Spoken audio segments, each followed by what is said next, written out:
Welcome to the Dinosaur George podcast, a show about paleontology and other earth sciences. Dinosaur George is a public speaker, author, and TV host with 30 years of study in paleontology. He has performed live in over 4,500 events across the US and Canada. Now, here is Dinosaur George.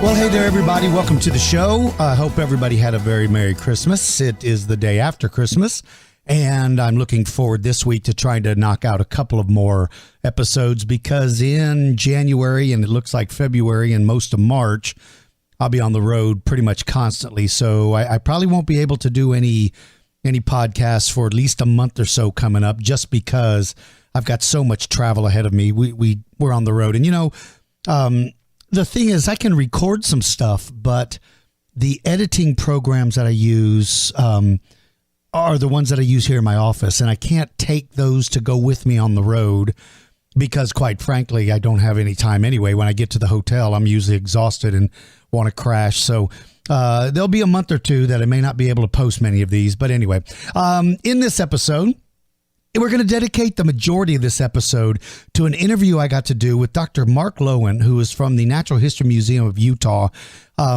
We talk a little bit about Ceratopsians, but he also goes into some detail about some of the detailed work that they are doing when it comes to prehistoric Utah, really looking at some real details and kind of laying out this amazing look into what Utah used to be like. So it's an interesting interview, and we cover a lot of topics, and I hope that you stick around to listen to it.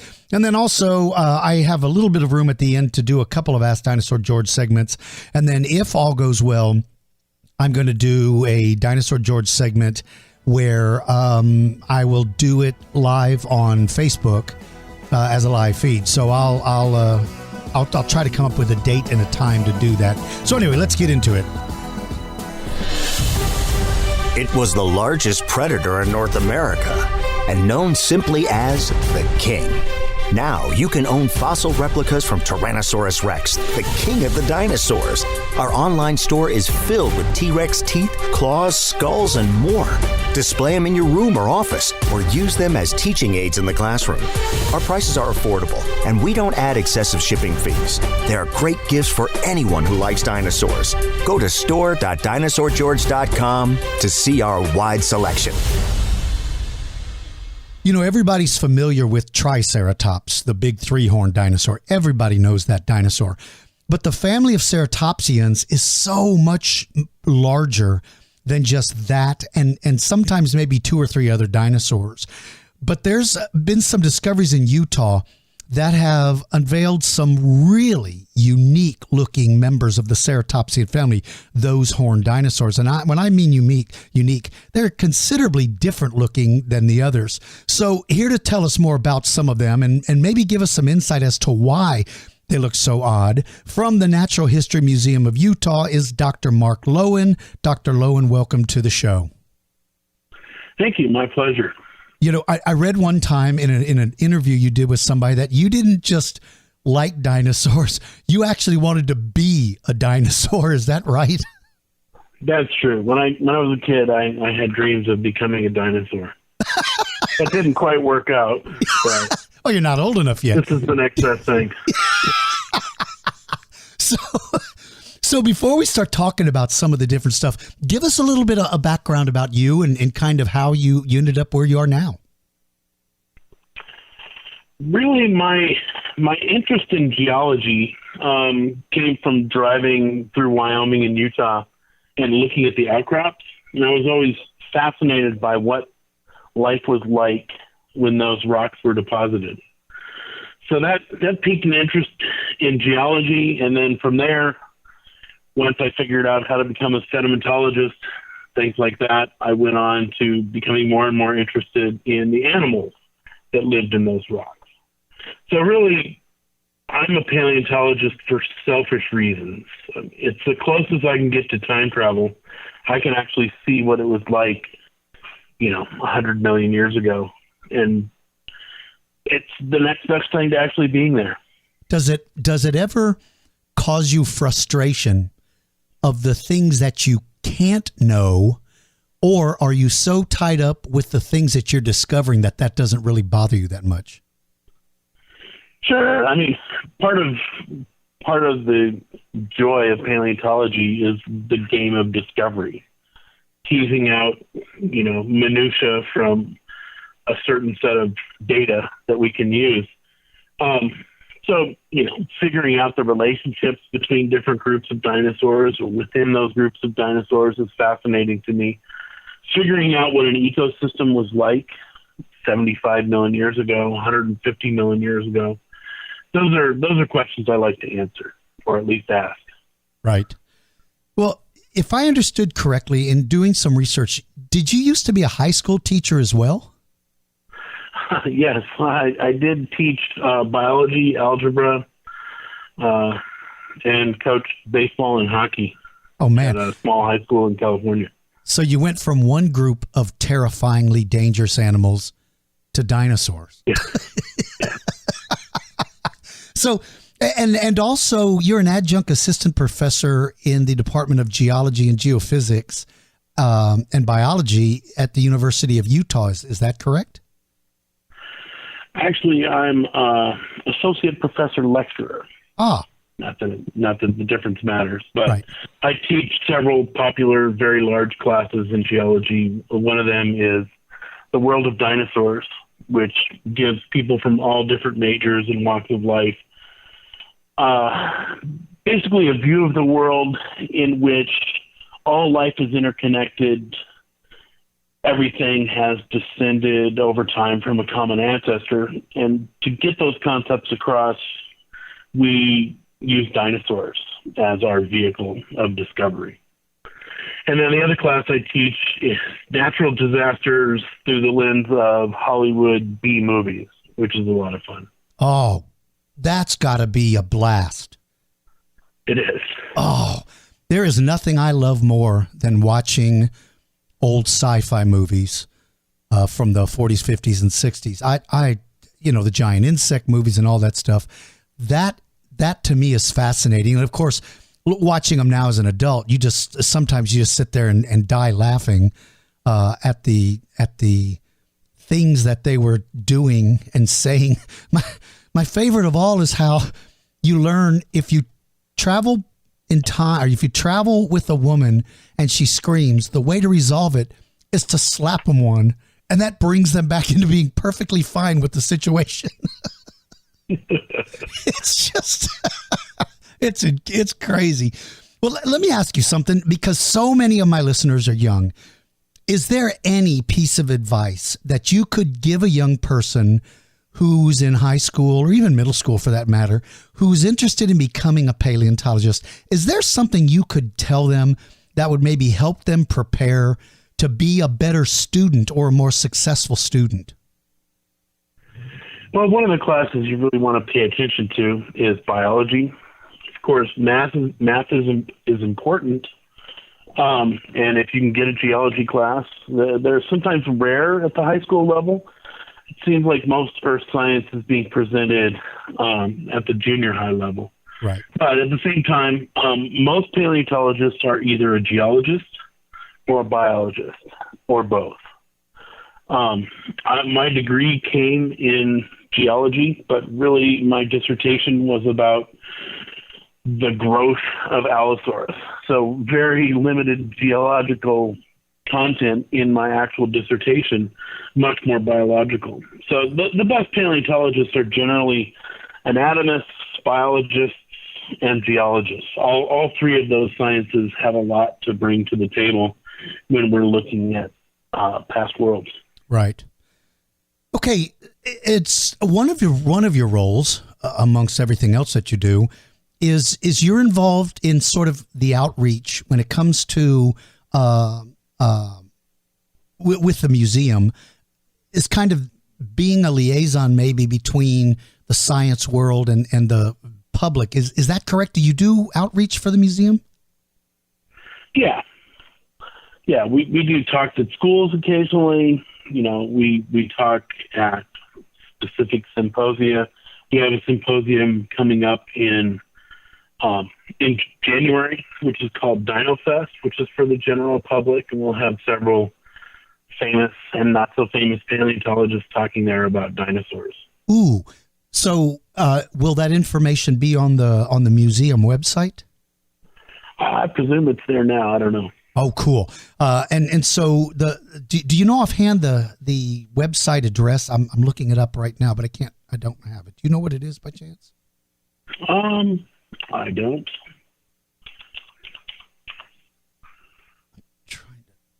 It is nhmu.utah.edu. Nice. So anybody up in and around the Utah area, January would be a great opportunity to visit the museum and to hear some various people talk about dinosaurs. And it's a nice museum anyway. I mean, the lab I found to be absolutely fascinating. But anybody that's in that area, you definitely want to go up there because it would be a great opportunity. And while you're there, try to see if you get an opportunity to meet Dr. Lowen, because I know in speaking to you, the time we worked together years ago back in 2007 on that Jurassic FICA project, just a wealth of information, but you're able to explain it in a way that no matter what the level of knowledge you have of paleontology, you make it understandable. So I can understand why they would want you in some sort of a role to be a liaison with the public, because you're able to talk at pretty much any level. So anybody that can go, you definitely want to try to meet Dr. Lowen and pick his brain about some of the things that you love. So yeah, that'll be January 28th and 29th. Excellent. So January 28th, 29th, that's in 2017. Great way to start the new year. Everybody that's there in that area, you definitely want to go. So let me ask you now, with your focus of how animals evolve and how they changed with their changing environments, do you look at modern animals today as a way to understand it, or are the animals today so different that you don't really make any sort of comparisons between the two? No, when we're trying to reconstruct an ecosystem, which is an ongoing project we've been doing for about 16 years here in southern Utah, we have a slice of time right at about 75 to 76 million years ago. And we're trying to bring everything to the table as far as what was in that ecosystem. I think in some ways we have a better grasp on what was going on here than anywhere else in the late Cretaceous in the world. We know who our top predators are. We know who our secondary predators are. We know all of the mega herbivores.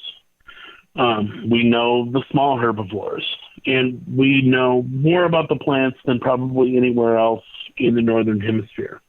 We had things like ginger, water lettuce, duckweed, all kinds of aquatic plants. In addition, we know that the forests are dominated by cypress, angiosperm trees like beech, sycamore, things like that. And in addition, we had huge amounts of things like vines and understory of plants that you really wouldn't think of. But when you're going to feed these dinosaurs, you're going to feed the predators meat. So there has to be herbivores there. What are the herbivores eating? Well, we're starting to learn about those vegetational patterns with colleagues at the Denver Museum of Nature and Science. So, we have a collaborative team of different universities and institutions all working together towards this. We have people who are working on insects, termite nests, ant nests, things like that, dung beetles. All of those things are being found. In addition, we have people working on snails and clams. So we're trying to get the best picture of a single snapshot in time that we possibly can. It's been really enlightening. Wow. We're figuring out things with the plants that we didn't expect in the past. We're figuring out, if you would have asked me 15 years ago if there was any place in the world that had more than two different horned dinosaurs at the same time, I would have said it's impossible. But now it's looking clear that here in Utah, we have as many as 4 to 6 living at the same time, all different species, specializing in some sort of different life habit. Wow. And so your discovery of all of the environment, not just, when we see TV, when we watch movies, you guys go out, pull out the bones, and amazingly they're all put together and you look at the dinosaur. But we never give a lot of thought to, like you said, how are those dinosaurs sustained? We're in awe of how big they are and how amazing they look, but we never give it any thought to how the environment can sustain something like that. I saw a special one day about how much elephant needs to eat in a day. And I was astounded at those. No wonder they feed almost all day long because of what they need. And so multiply that up to the size of some of the big sauropods. It must have been amazing the amount of intake it would have taken to keep them fed. Not only that, but when you're dealing with multiple species within the environment, it must have been amazing. Yeah, absolutely. I mean, we're also talking about, we have at least 5 or 6 animals in this environment that weigh as much as an elephant that are herbivores. So you've got this arms race amongst the herbivores. Their teeth tell us that they're probably specializing on different kinds of vegetation. Oh, wow. So maybe one animal is eating a different kind of plant than the other animals. But how do you support, a fauna with 2 giant hadrosaurs and 4 to 6 ceratopsians, in addition to at least 2 big ankylosaurs? Oh. Man, I guess the way evolution works is the animals kind of fill a niche that exists, or do they make one and fill it, and everybody has to kind of adapt and evolve around that? Yeah, and one of the coolest things about working here in Utah, it turns out that about 100 million years ago, Western North America was isolated from the rest of the world. We call the continent that stretches from the Yucatan Peninsula all the way up to Alaska, basically the spine of the Rocky Mountains today. We call this continent Laramidia. And one of the things that happened as sea levels rose and fell between 100 million years and 65 million years, it made pockets of isolation that allowed dinosaurs to genetically drift and evolve into a myriad of different forms. We actually think that this landmass and its long, narrow strip of land reaching from the Arctic Circle almost all the way down to the equator set up basically a crucible of evolution that allowed Ceratopsians to evolve into one of the most diverse groups. One of the interesting things about Ceratopsians is our oldest true ceratopsid, like Triceratops, is 80 million years old. Triceratops is 65. So between 80 million years and 65 million years, that's the entire span of the giant horned dinosaurs.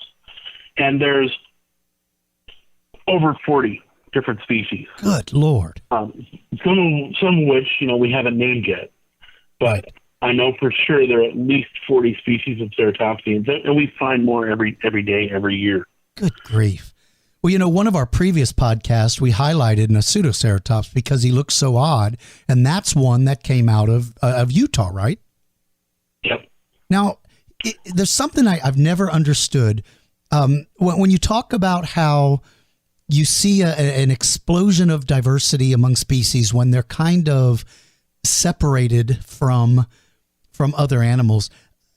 Growing up on a farm, we ranch and we raise cows. And one of the things you learn is in order to maintain the same species, you want to intentionally make sure that you keep them away from everybody else so that there's no interbreeding. So if the ceratopsians in Utah were segregated or separated from other ceratopsians, wouldn't they have just continued to look exactly the same? Or what causes them then to get that odd branching out of such a diversity of species? So one of the things that's interesting, when we set out to look for dinosaurs in 2000, Scott Sampson was, the first true paleontologist ever hired by the University of Utah. And one of his first ideas was we would go to southern Utah and look for dinosaurs of the same age as the famous Canadian deposits of Dinosaur Park. We expected to find exactly the same dinosaurs. We just wanted to get some from Utah. 16 years later, we have a completely different story than what we would have predicted. We find the same flavors of dinosaurs, but never the same thing. Every species is different. We expected to find dinosaurs like Centrosaurus, a horned dinosaur that comes from Canada, and Chasmosaurus. You know, there are two families of the horned dinosaurs. One of them typically have long eye horns and long frills. The other one has long nose horns and short round frills with spikes on it. So we expected to find Centrosaurus. We expected to find Chasmosaurus. Instead, we found different members of those families. And Ceratops represents the Centrosaurian, like Centrosaurus, that's completely different. It has a completely unadorned frill with no spikes and hooks, just little bumps along the edge. But its eye horns, you know, it's supposed to not really have any, but they're the absolute longest of any member of the Centrosaurian clade. It looks like a Texas longhorn. In addition, it has a huge nose with almost no nose horn. So it's the same type of dinosaurs as these Centrosaurus, which are supposed to have spiky frills, long nose horns, short eye horns. But instead, it's gone in a different direction. So clearly, living at exactly the same time as Centrosaurus, these two groups are isolated from each other.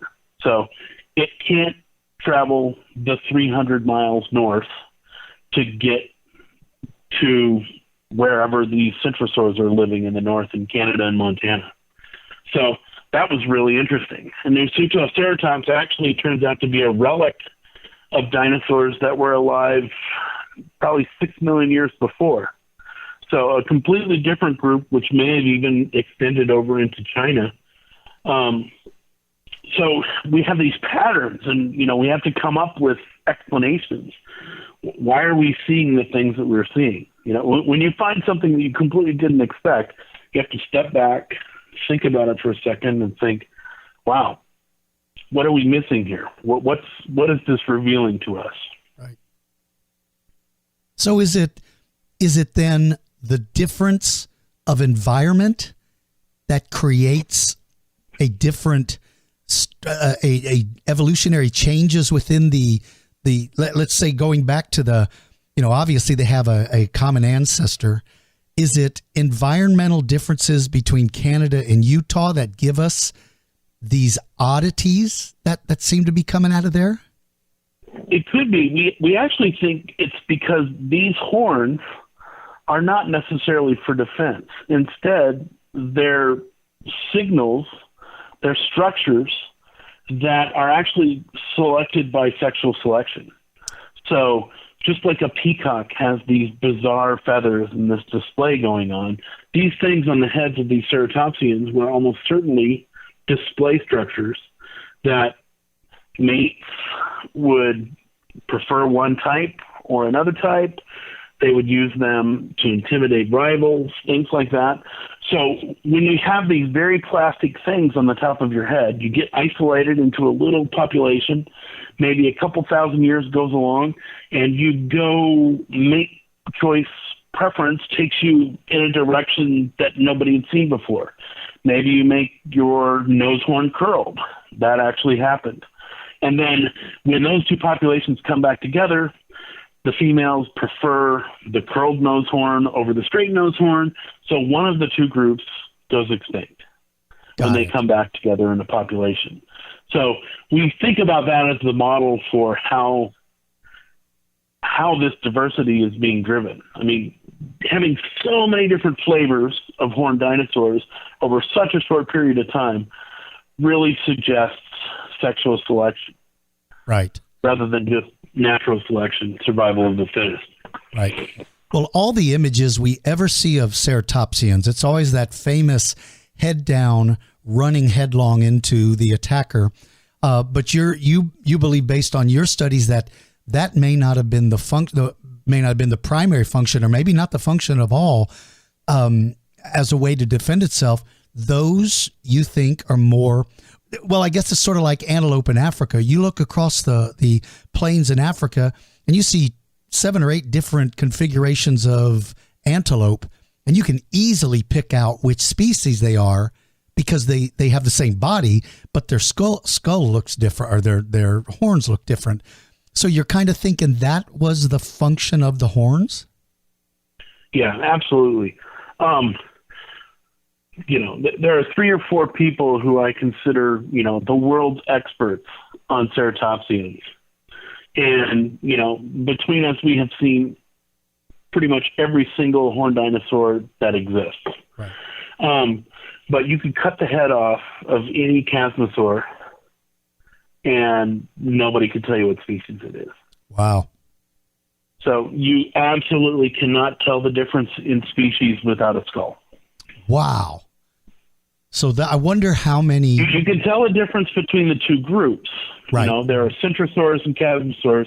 We can tell you the difference between those 2, but we can't tell you the difference between Pentaceratops, Utaceratops, Cosmoceratops, Torosaurus, Triceratops. Just can't do it. Wow. And is that because the body design is so evolutionarily perfect for them, there's no need for everybody to develop a new body style? The only thing that changes are the skulls? Yeah, the body works just fine, so why mess with it? Put all your energy into, changing these cool-looking displays on the top of your skull. Right. That's the direction they went in. Now, and we see that same pattern in hadrosaurs. We see that same pattern in theropods as well. So it's really not that shocking, but Triceratops and its, the members of its family, they really illustrate it in the best way. Right. When you talk about ornaments, nothing is better ornamented than the horned dinosaurs. Right. Now, you had mentioned about Pseudoceratops as having that big nose. The first time I saw a picture of it, of course, I was stunned at the horns because they're not pointing forward. And to your point, my first reaction was, how the heck are they defending themselves with those horns? Because of the way that instead of pointing straight forward, they seem to be pointing out to the side. Well, your explanation explains that if that's not their function, then that's not their function. But that big nose stood out immediately as something amazing. Does that mean that it had a better sense of smell than other ceratopsians? Have you done any work to figure out why its nose seems so large? No, nobody's actually done that. But one of the things we know from previous studies is the size of your nose doesn't affect how well you smell. That round structure on the front of the dinosaur is actually the internal nose. So it still had a slit that's probably only 2 or 3 inches long by half an inch wide. That is the actual external nostril. All that other stuff is inside the nose. So one of the things it could be for is cooling down blood, possibly. I actually think it has to do with, it has such a big nose because it changed the way its face was to have possibly a stronger bite. That actually might be the real reason. It has a big nose, but the big nose is actually related to how the upper jaw is formed and shaped. Oh, wow. And so your understanding of the environment, were there tough fibrous plants during its time that would require a stronger bite? Sure, but we can't go there yet. Right. One of the things we can do to figure out what these dinosaurs ate is there are tiny little rocks inside of plants. We call them phytoliths. So if you think about a horse or an elephant, if you look at their teeth, you can tell the age of a horse or an elephant based on how much its teeth are worn down. And what wears those teeth down are the little tiny rocks inside of plant structures called phytoliths. So the same things were there in the Cretaceous. So we can actually look with scanning electron microscopes at dinosaur teeth and find specific phytoliths to tell what specific dinosaurs we're eating. I don't know if that's been done for very many ceratopsians, but that's a direction that one would go if you wanted to say exactly what the Pseudoceratops ate. Right. So can you give us sort of an overview of some of the various ceratopsians? The Pseudoceratops, of course, is really cool. And then you've got Diabloceratops, and I guess a couple more. Can you kind of tell us just briefly maybe a description of what each one of these are, or as far as how you can best describe them to us? Well, we've known for 100 years that there are two major families, which I described before. Right. The Chasmosaurians, which typically have long eye horns, and the Centrosaurians, which typically have long nose horns. In the last 20 years, we've thrown that out the door. It's true at the top of the tree, but as you go further back in time, it turns out that both groups had really long eye horns from the beginning. Diabloceratops is the oldest and most primitive of all the ceratopsids. Ceratopsids are actually defined by having eye horns and frills with extra bumps along the edge of the frill. But another really important thing is they have double-rooted teeth. That's something that differentiates them from all the ones who came before. So, being the very first true ceratopsid dinosaur, it's actually a centrosaur. It has the round nose like centrosaurs.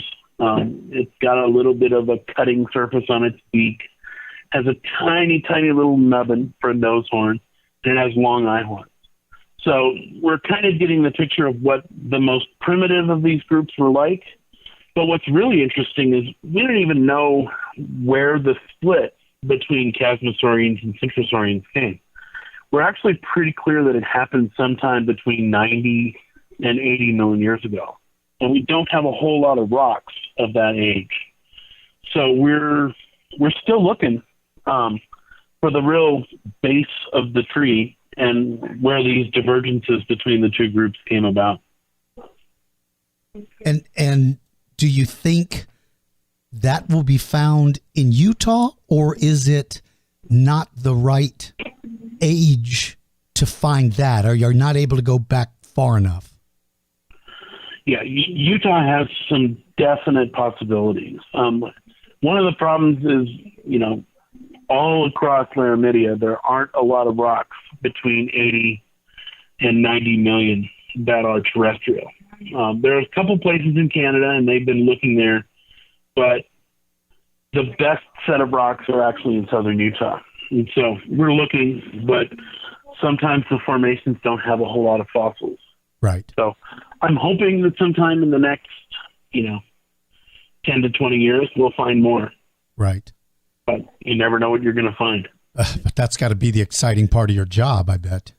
Well, one of the things that we go after is we identify those places that have a potential to answer the questions that we want to ask. Right. So not only did ceratopsians first evolve in that 90 to 80 million year time frame, true Tyrannosaurids, the group closest to T-Rex, true hadrosaurs, true lambeosaurs, things like Parasaurolophus. So all of these things, they evolve on this isolated Gilligan's Island of Laramidia. And, we end up with this fauna that everybody knows with the biggest ceratopsians, Triceratops and Torosaurus, along with the very biggest Tyrannosaur and T-Rex, the very biggest Ankylosaur in Ankylosaurus, the very biggest hadrosaur in Anatotitan. So all of these things have their roots back in the early origins of Laramidia. So that's an interesting question for lots of us right now. Right. That's God, it's just so cool.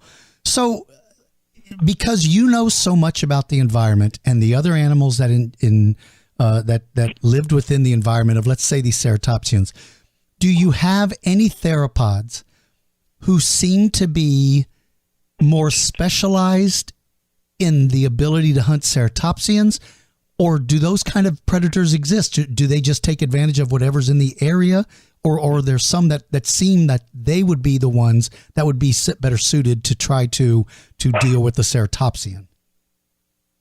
So we have a variety of theropods.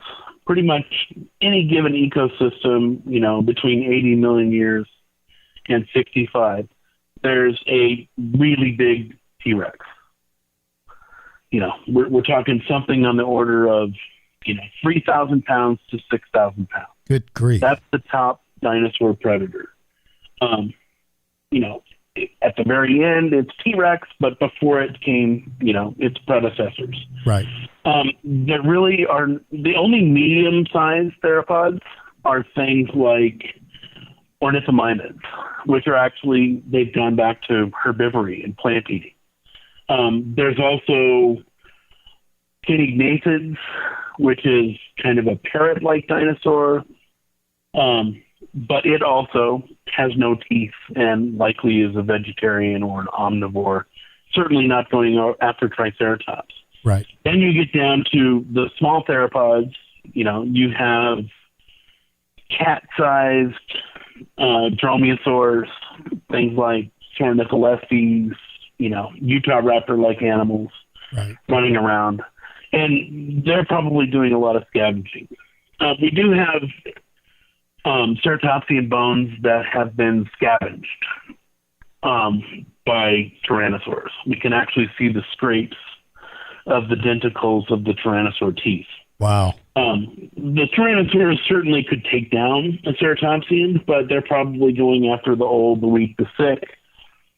Any animal will scavenge given the opportunity. So the story you always hear about, was T-Rex a predator or a scavenger? The answer is always yes. Right. Lions will scavenge given the opportunity. They will hunt when they really feel like it. They will steal whenever they get a chance. So often hyenas will take something down. The lions will take it away from them. Right. So the same thing was true back then. The reason that the ceratopsians and the hadrosaurs and the ankylosaurs are always getting so big is because they're being preyed on by these giant tyrannosaurs. So over the 15 million years towards the end of the Cretaceous, the tyrannosaurs progressively get bigger. The animals that they're eating progressively get bigger. I think that's the best evidence you have that tyrannosaurs were actively taking these animals down. Right. Some of the other ceratopsians you mentioned, those coming out of Canada, they've got a couple of places where they found large numbers of the same species together that had died, which would, I guess, suggest that they were herding animals. Do you find that with your ceratopsians that you're finding in Utah? Do they appear to be a herding animal, or do they, from the fossil record, do they suggest they're more of loners, sort of like the way a rhinoceros would be today? Yeah, it's interesting. We do find bone beds in Utah where we have multiple individuals, and sometimes multiple individuals across different ages in the same pit, but nothing on the scale they have in Canada.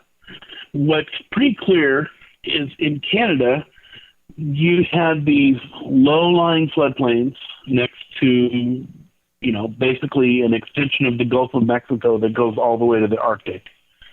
And you have these animals living out on the floodplain.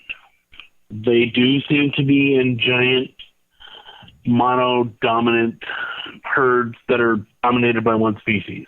Right.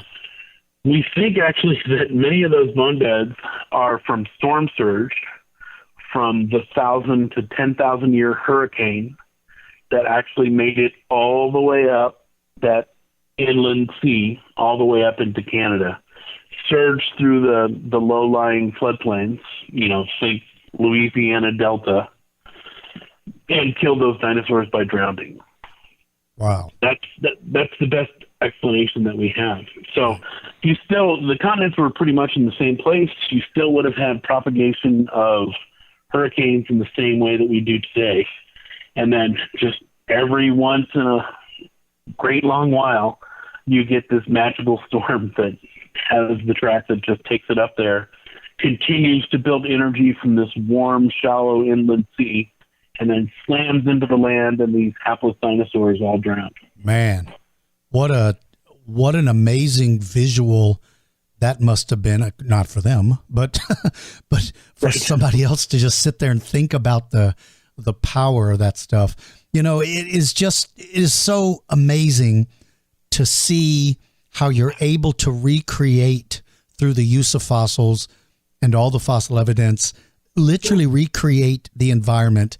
And it kind of brings me to my last point, and that is, it's very frustrating right now because one of the conversations, of course, that's taking place is the environmental change that we see on the planet now. And I don't think the average person understands the impact on life when an environment begins to change. You know, in environmental change, when we talk about climate change, sometimes we think if we walk outside and it was hotter today than yesterday, that's going to be the end result. Okay, so it's going to be hotter. Who cares? So do you see in the fossil record the end result of these changing environments where, you know, everything seems to be going great, and then something begins to change and the domino effect occurs? Are you able to see those kind of things in the fossil record? Absolutely. I mean, when ecosystems collapse due to changes in the atmosphere, maybe it can be global warming, it can be global cooling. We have extinctions. And, you know, that's what we're going through today. Right. I mean, if you think about it, at the current growth rate of human populations, think about this. It took us all the way till 1926 to get 1 billion people on this planet. You know, think of the eons of time that humans have been alive on this planet. Right. It took us all the way till 1926 to get 1 billion. Right now, we have 7.45. Good Lord. So, you know, we have this ridiculous exponential growth, which if it continues unchecked, you know, in several hundred years, humans will outweigh the planet, which is virtually impossible. Right. That can't happen. Right. But we can't continue this growth rate. What we're doing is we're decimating ecosystems just because of that. You know, if you think about the African elephant, in the natural world, the African elephant is evolved to graze on forests. So in East Africa, you know, 1,000 years ago, even 100 years ago, the elephants would just roam through the forest, cutting the forest down, which then became the grasslands. And as they moved on, the grasslands eventually became forests. It was this cycle of the elephants basically mowing down forests. That's gone now. You know, you think about the great elephant park in Kenya, Amboseli, right underneath Kilimanjaro. The only place where there are trees in that entire national park are the 4-acre section around the game lodge, which have 30-foot tall electric fences. So, you know, we are disrupting ecosystems and driving the extinction of all of these animals.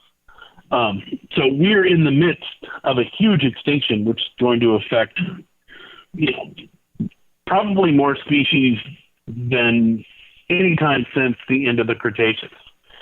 At the same time, you know, we are reaching levels of carbon dioxide in the atmosphere which have not been reached since the Cretaceous. You know, we're sitting at 400 parts per billion, which was right in the middle of the Cretaceous. During the Cretaceous, that made it so that we had no polar ice caps. That's the direction we're going to go. You know, studies have just come out this week showing that mountain glaciers worldwide are diminishing. We know that the ice caps, both on Greenland and Antarctica and in the Arctic, are at the lowest levels ever. 2016 was the hottest year on record. All of these have changes.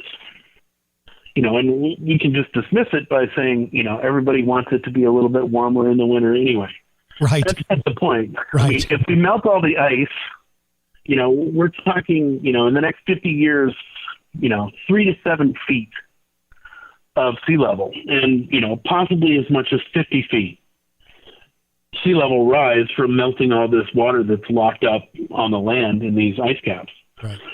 So if we do that, think about the country of Bangladesh, which has something like, 300 million people living in it. The highest point in the country is like 30 feet above sea level. So, you're talking massive, massive problems for people across the world. Right. In addition, most of Hawaii or most of Florida is going to be inundated. Right. Are you ready to lose Disneyland in Miami? Right. Well, in 200 years, they won't be here. Right. Well, I don't think people. The way of the world. I don't think people understand how, because I've heard people say something like, "Why do I care if a monkey in the Amazon rainforest isn't here anymore?" But I don't think people have a clear understanding of how all species play a role, even if we don't understand the role. How they all have the ultimate impact of how the environment works. I'll give you a perfect example. Here in Texas, where our farmers have been using pesticides for years without any concern of the end result, where we're starting to see the end result with bees. We don't have as many honeybees, and they of course are the pollinators for the crops. Well, now suddenly there's farmers going, we got to do something to fix the bee population. But I would venture to say 25 years ago, somebody would have said, why do I care if the bees are dead? So the fossil record, I guess, is the best bit of evidence to show how an environmental change can have an impact on every single living plant and animal within that ecosystem. So it's not just a matter of the weather changes, get used to it. It's a matter of if the weather changes, if the environments change, we're going to see a domino effect that could ultimately affect animals that at one time were so giant they would have dismissed us as not even existing.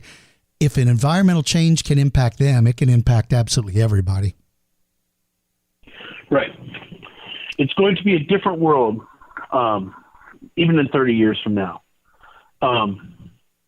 It's great if you live in an overdeveloped country like the U.S. It's not so great if you live in an underdeveloped country. And at the same time, even in places like the U.S., one of the things that's going to come with climate change is more extreme weather.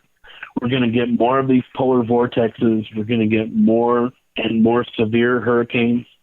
The most severe hurricanes ever recorded since humans have been recording hurricanes happened in both the Atlantic and the Pacific. Of course, it was a typhoon last year. Or this year. So this year we have had the strongest wind speeds ever recorded in hurricanes. Now, fortunately, neither of them hit land. Right. They were just out in the middle of the ocean. But at the same time, warmer ocean waters is a consequence of global warming. The thing that drives the dynamo of both typhoons and hurricanes is warm ocean water.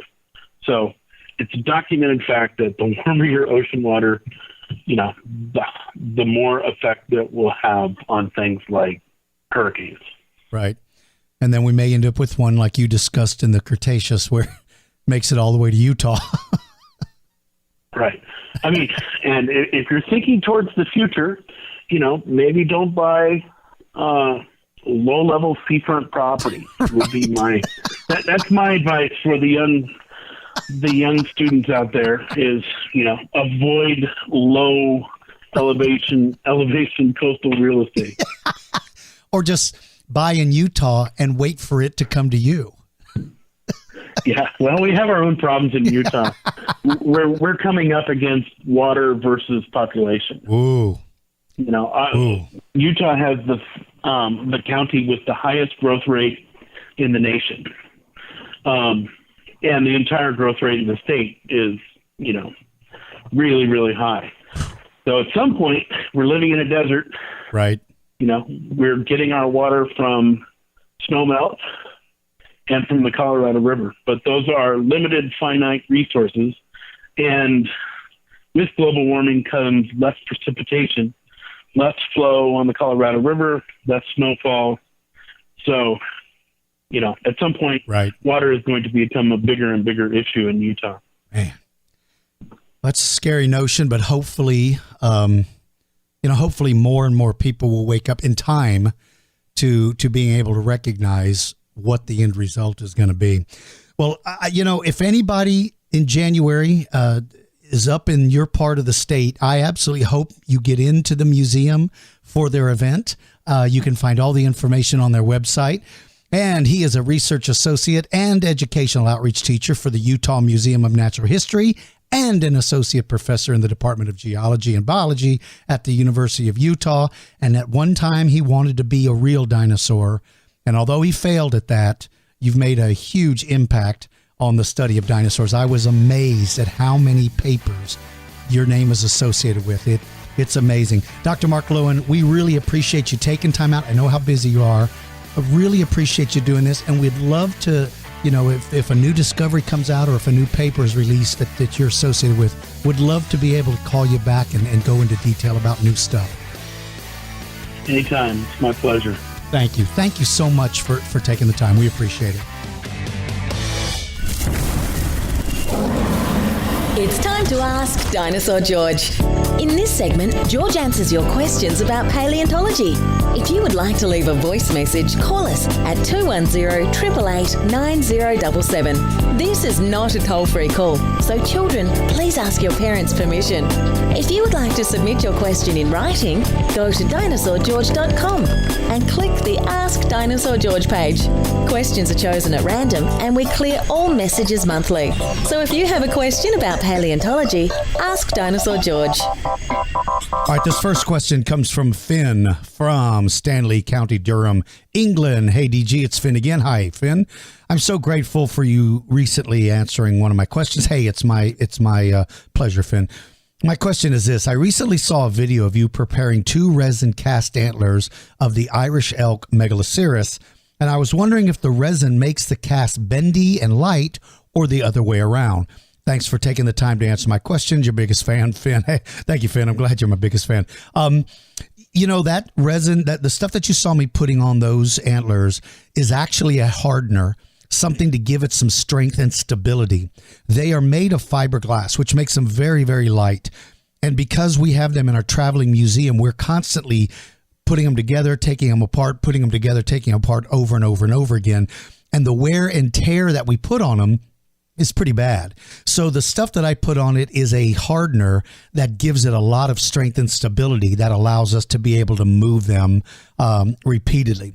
Okay, John from Land O'Lakes, Florida. Hey, DG, I was wondering if there's any evidence of large theropods in the Jurassic like Allosaurus that had feathers. And also, one more thing, do you have any information about Pelagornis? Thanks. Hi, John. Good to hear from you. I hope everything is in Land O'Lakes is going well. I don't know. Now, there obviously are feathers on Archaeopteryx, and he's a Jurassic theropod. So if that little guy's got feathers, and those are very well defined, very clearly big feathers, and because they're so advanced as far as a feather goes, then it shows that, or suggests to me that earlier, farther back in time, there were other animals that were developing feathers. So it looks like by the time they get to the Jurassic, at least on one dinosaur, they're very distinctively clearly feathers. The problem is that when you go back to the Jurassic, it's such a great amount of time back in time that a lot of the feathered evidence may not have ever survived that much time. Also, it takes a very special condition to catch the feathers and kind of preserve them. It takes a very special set of circumstances to do that. And it may be that dinosaurs like Allosaurus never died within one of those environments, so we don't see the feather impressions. To my knowledge, there's no evidence that Allosaurus had feathers, but based on all the feathered dinosaurs that we see in the Cretaceous and the fact that Archaeopteryx has feathers before, then it suggests to me that they probably did. But again, I'm unaware of any absolute evidence to say with any certainty, but my best guess is yes, they probably did. And then your last question about Pelagornis. I don't know very much about this thing. A very good friend of mine carved a Pelagornis skull and sent it to me to add to my traveling museum. And it is a fascinating looking bird. Those big, jagged, not teeth, because they weren't teeth, those jagged jaws are so cool. But everything that I've read about that bird, well, I guess technically it is, huh? Everything I've read about that non-avian that avian dinosaur is that it is the largest bird that's ever existed. To the best of my knowledge, it still holds that record. All right, Camden from Brooklyn, Connecticut. Hey, DG, happy holidays. Thank you, Camden. Same to you. How do you think Gorgonopsians would have nested? Thank you for your time and have a great day. Thank you, Camden. I appreciate that. Hope you had a good holiday, too. You know, Gorgonopsians are alive during the Permian, and everything that I know about the Permian suggests that it was a very warm, hot, dry environment for the big majority of it. And so I'm guessing that Gorgonopsians, if in fact they laid eggs and if they nested, they probably did what so many, like some of the monitor lizards, some of the sea turtles do, and that is probably just scrape out a hole in the ground using their back legs and then deposit the eggs and cover them. But I don't know if they would have stayed there and defended the nest. You know, not a lot of reptiles stay and defend. A lot of them lay their eggs and move about, but there's certainly some that do. And so Gorgonopsians have a relationship with reptiles. So maybe one of the carryovers was to guard the nest and protect it as the babies are hatching. But it's very hard to say because I don't think there's any evidence that shows what their nest was like. And again, sort of like the previous question, man, when you go back to the Permian, you're going back so far in history that so much deterioration can occur that I don't think something like a nest would have preserved very well. I don't think there was an environment that would have preserved it very well. So my guess is it probably nested sort of like crocodiles. Well, not crocodiles, because they actually build a nest. I don't think Gorgonopsians would have done that. I think they just would have scraped out the nest with their back legs. Okay, let's go to Jared from Largo, Florida. Man, another Florida. Hey, DG, what is known about the hunting habits of Carnotaurus? I've read that they hunted on small prey due to their jaw size and that they were thought to be fast runners, but do you know of any specific species that they hunted? Was there any functionality to their horns or were they purely ornamental? Very good questions, Jared. I am unaware of any discovery of any animal that clearly has been preyed upon. That was my phone. You know that every time I get a message or an email, the tone that I have on my phone is that Star Trek transporter sound. And anytime I'm watching Star Trek and that thing comes on, I immediately pick up my phone because I think I've got a message. So there's the lesson. Don't ever use sound effects on something that you watch because it'll drive you nuts. All right, back to your question. I don't know of any dinosaur species that shows predation marks like the teeth marks from something that can be attributed to Carnotaurus. So I cannot say with any proof, or I can't say with any certainty what Carnotaurus is eating. But I will say this, you know, yes, he has what appears to be relatively weak jaws, and he does have odd-shaped teeth, and maybe he is best suited for scavenging, but he's still a killer. I mean, that, you know, when we say things like they have weak jaws, well, we're thinking in comparison to other big theropods. But if you look at those jaws themselves and ignore any other dinosaur, let's say Carnotaurus is the only dinosaur ever discovered in the history of the world, we would look at that thing and go, my gosh, this thing must have been terrifying. It must have had a tremendous bite. It must have been a very vicious dinosaur. And it is. But when we compare it to things like other theropods, we go, man, he's a lightweight compared to those guys. Well, yeah, but those guys are so light years ahead of some of the other animals that exist that we see around us today that maybe we're not giving Carnotaurus his due. Certainly, he was a successful dinosaur, so I don't know what he's hunting. I don't know who he lived with. I would say even things like baby sauropods would have been, sauropods, not ceropods, baby sauropods would have been probably on the menu. Anything that guy could catch, he definitely would get. He's not going to be relegated to scavenging. As for the functionality of those horns, I do not believe they're purely ornamental because they are simply too thick and robust. There's too much stability in those horns, in my opinion. I think he's using them. Now, whether it's for interspecies combat, where the males use them to show dominance over a group, or the females may have used them as defensive weapons. I cannot say what they were used for, but in my opinion, because they are so thick, I think they were absolutely being used for something, and that something must have had to do with headbutting or ramming in one sense or another. All right, finally, Daniel from Fremantle, Western Australia.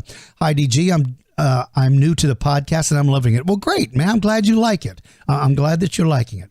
I was wondering if you were familiar with any of the dinosaurs discovered in Australia, particularly Australovenator. Boy, his nickname is Banjo.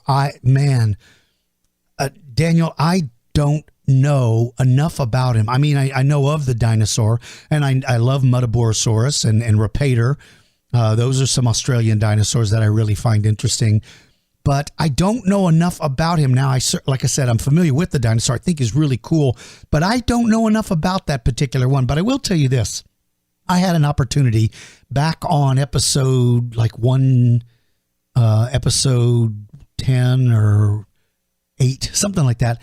I got to interview an Australian paleontologist who assured me that if I contact him again and ask him if he'd be willing to talk about some of the dinosaurs from Australia, he was more than willing to. So I absolutely, in fact, I'm writing a note right now to myself to get him on to do that, because I'd really like to be able to talk about or have somebody who can talk about Australian dinosaurs that know a lot. So if you'll continue to listen, my friend, I promise you one of these days I will do an episode on prehistoric Australia, and I will get him back and we'll see what he has to say. All right, everybody, I hope you guys enjoyed this episode. I really want to thank Dr. Mark Lowen from the Natural History Museum of Utah to come on with us and talk about prehistoric Utah, which I found very fascinating.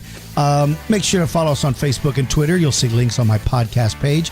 My podcast page is dinosaurgeorgepodcast.com. Visit my store.dinosaurgeorge.com if you're looking for something interesting. And then finally, check out my website, dinosaurgeorge.com. So until next time, everybody, take care of yourself. Take care of the people around you. I hope you all had a Merry Christmas, and I hope you have a very happy, safe, healthy, and prosperous New Year. Thank you for listening to the Dinosaur George Show. Please follow us on our social media links and join our mailing list. If you're interested in having Dinosaur George speak at your event, please visit our website at dinosaurgeorge.com. Until next time, keep digging for clues about the past.